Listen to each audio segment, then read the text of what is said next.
Assalamualaikum dan salam Ramadan. Bagaimana puasa semua? Ada okey ke tak ada okey? Minggu depan dah nak raya. Apa yang paling penting untuk Hari Raya Aidilfitri? Sudah semestinya persiapan. Apa yang perlu dan perlu ada dalam persiapan? Semestinya barang-barang ataupun keperluan harian untuk kita menyambut Hari Raya. Hai, saya Ahmad Wrestler.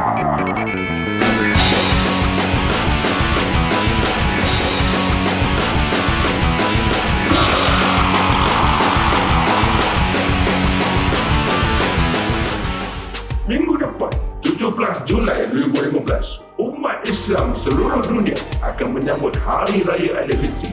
Minggu depan dah raya, minggu depan dah raya. Setiap tahun, pelbagai aduan dan luahan yang kita dengar daripada pengguna seluruh Malaysia berkenaan dengan tindakan peniaga-peniaga yang sewenang-wenangnya menaikkan harga barang keperluan yang penting ketika musim perayaan sehingga memaksa para pengguna mengeluarkan belanja yang lebih. Jadi, apa yang perlu kita lakukan untuk membendung peniaga-peniaga yang tamak ini? Di Malaysia, kita mempunyai satu akta yang kita panggil Akta Kawalan Harga dan Anti Pencatutan 2011 dan Pindaan 2014. Akta ini merupakan satu akta yang digunakan untuk mengawal harga barangan dan cas bagi perkhidmatan serta melarang pencatutan iaitu pengambilan untung yang berlebihan. Di bawah akta ini terdapat pelbagai pembahagian yang memperincikan antaranya kawalan harga, barang-barang yang dikawal harganya, serta undang-undang yang melarang para peniaga dan penyedia perkhidmatan mengamalkan pencatutan ataupun pengambilan untung secara berlebihan. Saban tahun, Kementerian Perdagangan Dalam Negeri, Koperasi dan Kepenggunaan akan mengeluarkan senarai harga yang menunjukkan harga barang-barang yang dikawal oleh kerajaan. Kalau barang yang dikawal, tandanya adalah kertas atau tanda harga warna merah jambu. Ini harga kawal dan pastikan barang harga kawalan ini kita mempunyai maklumat berapa harga sebenar.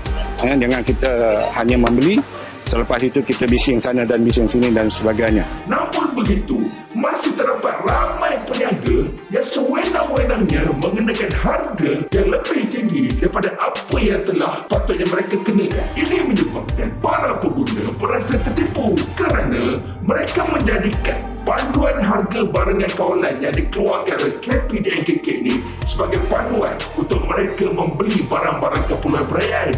Namun begitu, para peniaga yang tamak ini sewenang-wenangnya menaikkan harga menyebabkan para pengguna tiada pilihan dan terpaksa membeli dengan harga yang tinggi.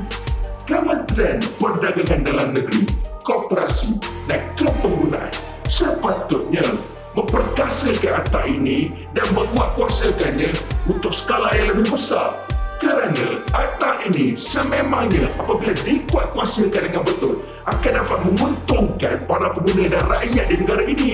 Satu mesej untuk KPDNKK, semoga Akta Kawalan Harga dan Anti Pencatutan ini dapat dikuatkuasakan sepenuhnya bermula daripada musim perayaan Aidilfitri nanti supaya hak para pengguna akan dapat dilindungi dan mereka dapat berbelanja pada harga yang lebih rendah. Sebelum Ahmad Wrestler mengundurkan diri, Ahmad Wrestler ingin mengucapkan selamat Hari Raya Aidilfitri. Maaf zahir dan batin. Lepas raya nanti, Ahmad Wrestler akan sambung tembak korang semua.